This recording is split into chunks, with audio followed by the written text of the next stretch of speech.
Aku kadang kan kalau misalnya baby boleh nggak kalau misalnya Oh iya gitu iya iya. ya, ya Heeh. kan? Kamu kalau ngomong suka kalau lagi benar. Ini banyak kan errornya. Tapi aku nggak pernah kamu sih, aku nggak pernah Enggak. gitu. Kita nggak pernah gitu. Nggak Saya nggak kebayang sih. kebayang. Ibu langsung megang perut loh dia. Sakit perut. Untung saya nggak gitu, Bu. Langsung mulus ya Pak. Ciri-cirinya orang seperti ini biasanya tidak pernah fokus pada suatu masalah. Ya. Kok kamu senyum? Kesannya aku loh. Enggak. Saya, Kamu merasa? saya the blamer, Kamu jadi the merasa? blamer gue. Suka mengalih. Bicara tentang relationship, sepertinya nggak akan pernah habis untuk dibahas. Ya. Segala sisi, segala masalah, segala teori yang bisa membangun, memberikan kebahagiaan untuk dua pasangan yang menjalin hubungan itu begitu kompleks, begitu luas, dan kayaknya nggak ada tepinya gitu. Ya, nggak berbatas. Nah, sama nih, seperti juga yang namanya masalah. Itu akan selalu ada, dan ternyata sayang, Yes. menurut penelitian Gottman Institute, 69. Nih 69% ya, bukan gaya. Astaga. 69% konflik dalam hubungan itu sebenarnya tidak pernah terselesaikan. Wow. Ayo coba curhat di sini teman-teman yang lagi nonton Ngode sekarang, boleh ditulis di kolom komentar apakah kalian setuju dan kalian termasuk dalam 69% ini yang ketika dalam berhubungan kalian mengalami masalah yang selalu berulang dan berulang seperti kaset rusak yang diputar terus-terusan ya. Kusut habis itu. Jadi bagian yang itu doang tuh skip tuh. Muter gitu lagi ya. Nggak kelar-kelar dan pastinya jadi satu kondisi yang nggak enak buat pasangan ya. Karena ini menghadapi masalah yang sama tapi terus berulang. Itu lagi gitu. Kebayang sih dari 100% masalah 69%-nya lebih dari setengahnya tuh akan jadi sesuatu yang berulang gitu ya. Contohnya nih kayak kita misalnya ribut terus soal Soal apa? apa ya? Soal Enggak. insecure-nya kamu. Ya, atau kalau aku yang gampang ke-trigger gitu kan. Yes, ya kan itu kadang memang masalah-masalah yang mungkin sebenarnya nggak terlalu besar, kecil tapi berulang dan akhirnya jadi merasa terganggu gitu ya. Dan Iya. ujung-ujungnya bisa membuat hubungan menjadi perang dingin. Ini kalau di setiap pasangan pasti beda-beda ya. Iya. Itu tadi contohnya aku sama Donna, tapi mungkin Iya. bisa jadi hal-hal yang simple kayak siapa yang harus Giliran. matiin lampu kalau mau tidur malam, siapa yang matiin lampu duluan gitu, atau siapa yang beberes dapur, siapa yang harus beli token listrik misalnya. Oh ya Itu benar. hal simple yang kadang tuh tanpa disadari ya tiap bulan atau tiap saat ngisi token listrik padahal udah dibahas gitu kan. Siapa yang Cuma harus tetap isi jadi masalah. galon? Iya. Kalau udah Gitu nikah ya. kan serumah ya. Kalau mau ke pacaran kan mungkin nggak mesti bayar listrik, bayar galon ya. Dan ternyata ada yang lebih parah lagi. Studi dari Journal of Marriage and Family bilang bahwa pasangan yang berkomunikasi dengan cara yang tidak baik atau toxic ya, toxic communication saat konflik terutama, punya resiko 2 kali lebih besar untuk bercerai. Waduh, Amit-amit. Dibandingin yang merinding. ngomong baik-baik. Nah, jadi kita hari ini tetap ya kalau kayaknya hubungan itu selalu berhubungan dengan komunikasi. Iya. Bahkan komunikasi saat konflik pun itu ada tipe-tipenya atau ada polanya Dan gitu. harus dipahami gitu. Kita udah gayanya sharing ya. banyak ya tentang komunikasi, dan komunikasi itu nggak cuma soal bicara aja, Iya. tapi banyak hal, ada banyak aspek di dalamnya. Nah, di episode kali ini kita akan mengupas gaya komunikasi di saat pasangan Konflik. menghadapi konflik ya. Iya. Ini tapi spesifik, sudah diatur atau ditetapkan atau dibuat oleh Virginia Satir. Nah, biar teman-teman yang menonton Ngode ya di rumah nggak masuk dalam statistik itu yang berapa tadi 59% 69. 69% gitu ya.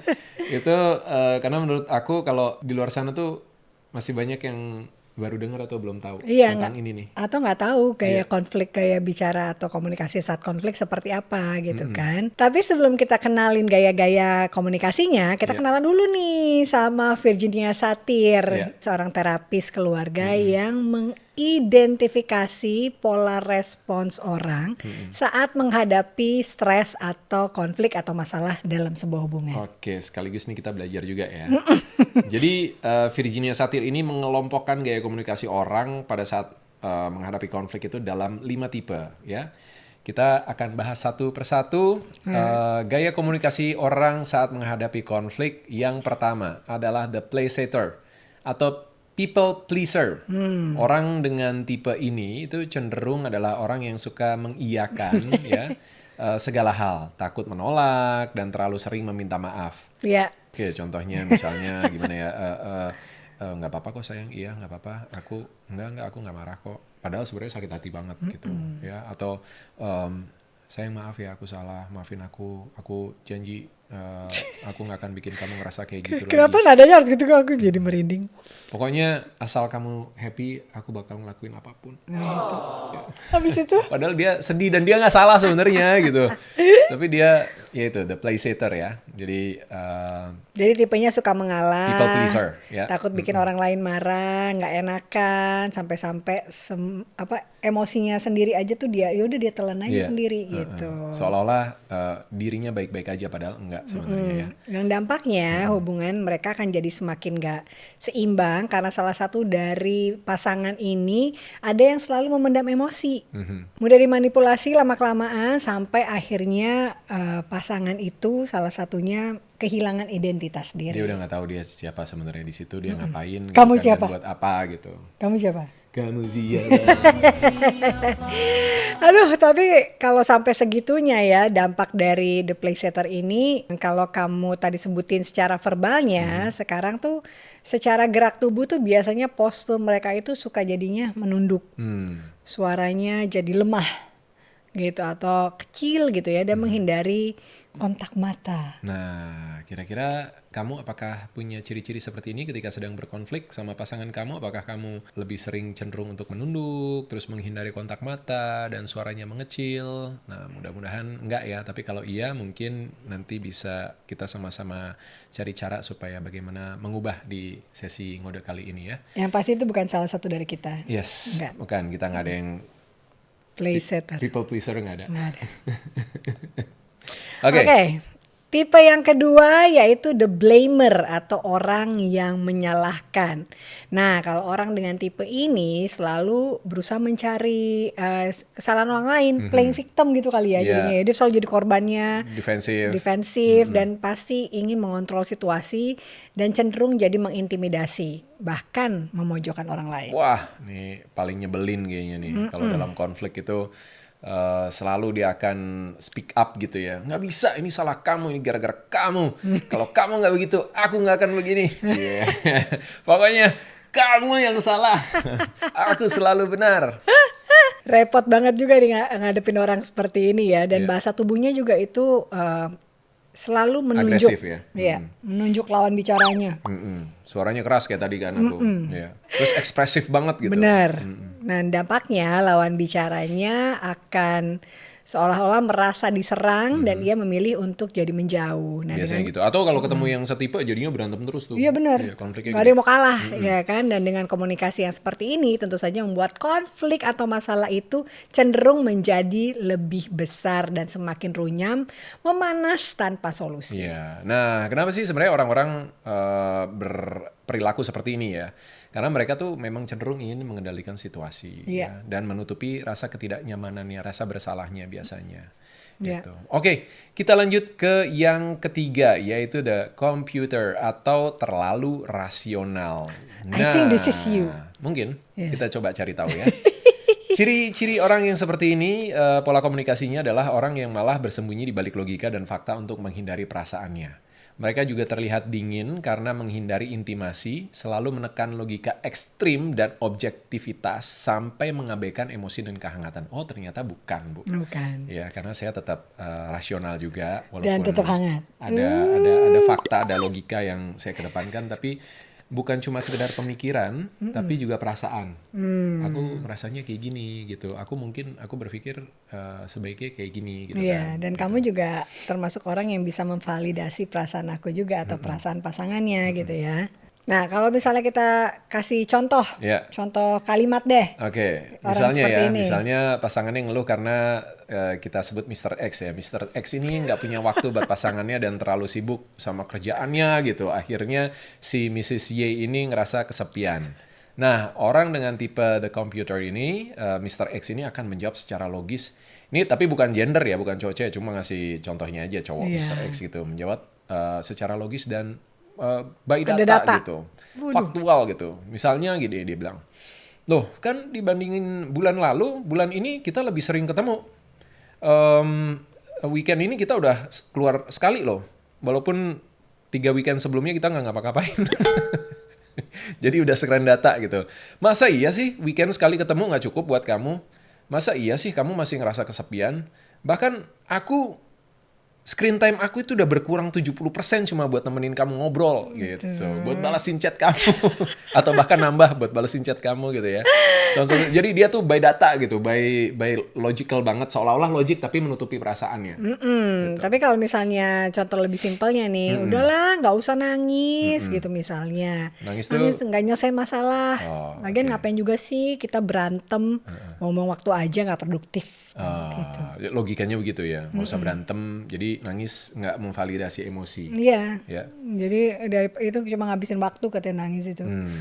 Dan katanya juga ini cenderung bahasa tubuhnya itu kaku gitu. Ekspresinya datar, nadanya monoton. Saya nggak kebayang. Ibu langsung megang perut loh, dia sakit perut. Untung saya nggak gitu, Bu. Langsung mules ya Pak. Dan ini ada dampaknya ya Ya. dari komunikasi seperti ini. Pasangan atau partnernya akan merasa diabaikan secara emosional. Dan masalahnya juga sepertinya jadi kayak menyepelekan masalah Ya, gitu. dianggap seolah-olah itu Nggak masalah nggak penting. penting. Emosi pasangannya itu nggak penting gitu ya.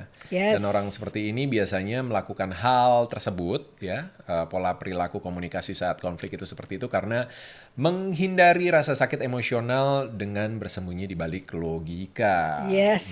Dan sekarang lanjut yang keempat, yaitu tipe the distractor atau irrelevant. Ini orang yang cenderung mengalihkan. Ya. Gitu. Nah, ciri-cirinya orang seperti ini biasanya tidak pernah fokus pada suatu masalah. Ya. Kok kamu senyum?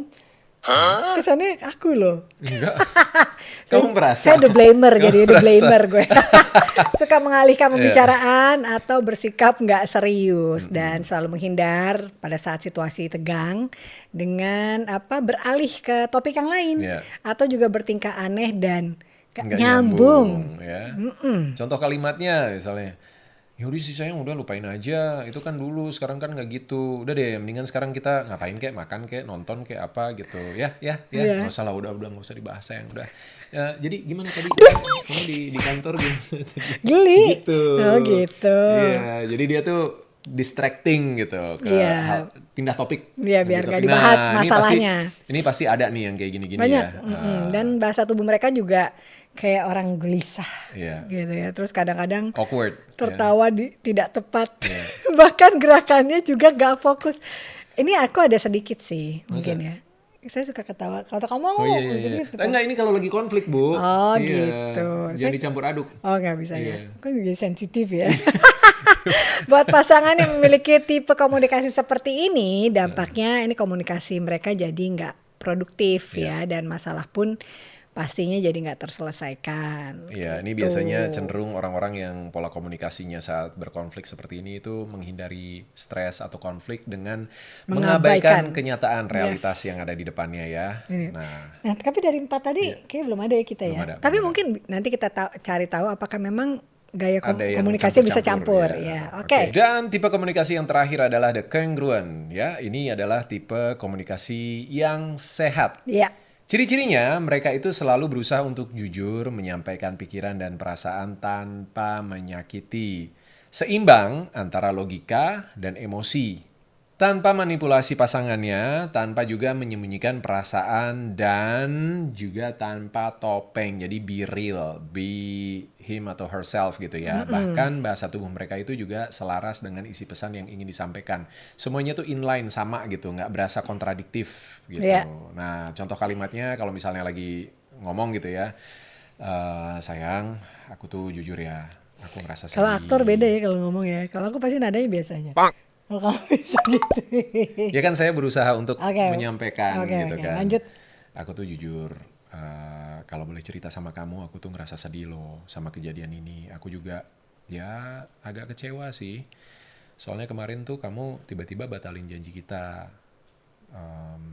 Cuma aku bisa ngargain sih, aku berusaha untuk ngerti alasan kenapa kamu ngebatalinnya. Jadi makasih ya kamu udah sharing sama aku.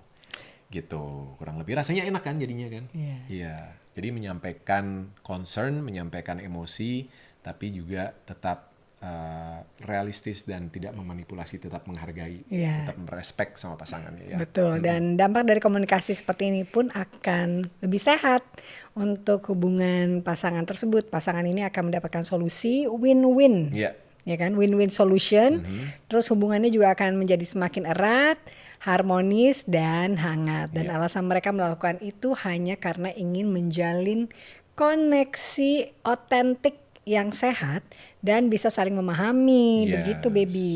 Ya, ini penting karena pada akhirnya kan sebenarnya pasangan itu menjalani hubungan untuk saling bertumbuh kan. Betul. Dan salah satu hal yang sudah pasti akan dihadapi oleh setiap pasangan adalah Masalah atau konflik. masalah atau konflik. Jadi gaya komunikasi kita di dalam konflik itu menjadi penting. Nah, kalau tipe yang kelima ini sepertinya memang menjadi pilihan yang Paling paling ideal buat semua pasangan, sehingga rasanya setiap pasangan punya kewajiban untuk belajar, Betul. ya, supaya bisa membangun hubungan menjadi semakin kuat, semakin sehat. Iya, dan kalau dilihat kan sebenarnya banyak background yang atau latar belakang yang bisa membuat seseorang itu menjadi punya gaya tertentu dalam pola komunikasi, termasuk juga pada saat konflik nih. Dan penyebabnya sebenarnya beragam ya.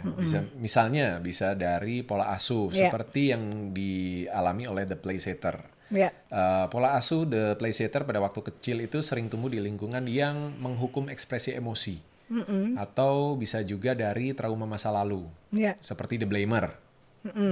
Itu membuat dia merasa tidak punya kontrol sehingga akhirnya lebih agresif, jadi defensif dirinya gitu ya. Atau juga bisa berangkat dari ketakutan-ketakutan dasar seperti takut ditolak, diabaikan, dan nggak dianggap sebagai manusia yang utuh gitu. Betul. Lalu kalau ternyata tipe komunikasi kita pada saat konflik itu bukan congruent, yang memang itu yang paling ideal sebenarnya ya. Kira-kira bisa berubah nggak, Baby? Bisa harusnya. Nah, selagi kita dan pasangan punya kesadaran bahwa ternyata pola komunikasi kita saat konflik ini kurang sehat, kurang baik gitu ya, sehingga mengakibatkan kita sulit untuk keluar dari masalah, sulit untuk menemukan solusi, bahkan menciptakan konflik baru, maka sudah selayaknya kita untuk belajar sebenarnya apa sih tipe pola komunikasi kita dan apa yang tipe komunikasi yang baik. Itu adalah the congruent ini. Nah, dari sana dengan kesadaran itu maka kita pelan-pelan coba untuk berubah. Kita pelan-pelan coba untuk belajar bahwa kita punya kekurangan dan harus diperbaiki supaya kita bisa menyelesaikan konflik, supaya kita bisa settle down things yang memang harus dibicarakan dan diselesaikan bersama dengan pasangan kita. Betul. Dan ternyata ada teknik loh untuk membuat cara berkomunikasi kita pindah menjadi kekongruent itu tadi, yaitu teknik I statement. Jadi alih-alih bilang kamu egois, bisa diganti misalnya, aku tuh kesel loh kalau misalnya kamu udah bikin janji tapi ternyata nggak ditepatin. Ini kalau kamu egois itu the blamer biasanya ya. Nggak bisa, kamu tuh egois gitu. Nah, bisa diganti, di adjust gitu ya. Aku tuh sebel kalau kita udah janjian terus kamu batalin gitu aja gitu. Tuh, aku begitu nggak? Apa? Aku kadang kan kalau misalnya baby boleh nggak kalau misalnya gitu ya kan? Kamu kalau ngomong suka kalau lagi bener. Ini banyakan errornya. Nggak pernah kamu sih, aku nggak pernah gitu. Kita nggak pernah. Kita the blamer enggak. People pleaser mungkin juga ada sedikit. Aku kadang kalau udah gitu ya udahlah, yang penting babynya nggak ini. Dulu apalagi dulu kamu takut banget sama aku kalau lagi itu. Tapi kalau udah sebel ngambeknya parah. Iya betul gitu sih. Nah bisa kalau tadi misalnya mengganti kalimat ya, misalnya daripada menyalahkan. Kalimat yang agresif jadi kalimat yang lebih netral gitu ya. Tapi tetap menunjukkan bahwa sisi emosional kita, bahwa Ada. kita terluka atau kita Betul. sedih atau kecewa gitu ya. Tetap ya. Dan juga bisa juga dengan belajar untuk memvalidasi emosi kita dan pasangan. Misalnya, aku ngerti kok kamu juga kesel karena gini gini gini gini gini. Tapi boleh nggak? Kalau misalnya marah ya udah bilang aja, nggak Iya. usah ngambek Atau kayak atau pergi gitu. aku biasanya minta jeda, minta waktu. Ntar dulu sayang, kasih waktu aku untuk nenangin diri, untuk mikir dulu, biar aku bisa tenang. Nanti kalau udah mendingan, baru kita lanjut ngobrol ya. Ya, dan pada akhirnya kita juga udah ngerti gitu Iya. karena kalau dia lagi ini udahlah diemin dulu, nanti juga dia datang lagi, Iya. nyamperin lagi gitu Tapi ya. itu semua bisa dicoba, bisa dijalanin ketika kita berangkatnya dari kesadaran tadi. Jadi harus sadar dulu nih, harus menyadari bahwa kita punya kekurangan, bahwa kita harus memperbaiki diri.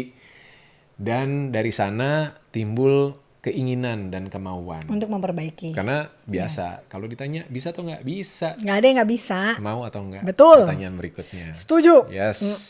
Dan mau itu harus dimulai dengan menyadari ya. Betul. Jadi intinya teman-teman semuanya, gaya komunikasi saat konflik itu seperti pisau bermata dua. Bisa memperbaiki hubungan atau justru malah melukai. Iya, bayangkan kalau misalnya konflik itu seperti api, kalau kita pakai bensin, Ya, the blamer nih. apinya akan menjadi semakin besar. Tapi Iya. kalau kita pakai air, Can run, ya.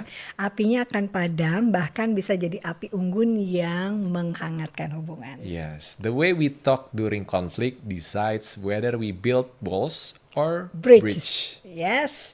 Ingat, bukan masalahnya yang bikin hubungan hancur, tapi cara kita ngomong saat ada masalah. Nah, kalau kalian gimana? Pernah ngerasain saat ada konflik justru makin runyam karena gaya komunikasi yang salah? Atau justru kalian sudah ada di taraf komunikasi yang tepat dan bisa mengakhiri konflik dengan lebih cepat dan lebih baik? Share ya di kolom komentar. Ya. Terima Makasih kasih ya. sudah nonton. Sampai ketemu lagi di Ngode Ngode berikutnya. Bye-bye. Bye.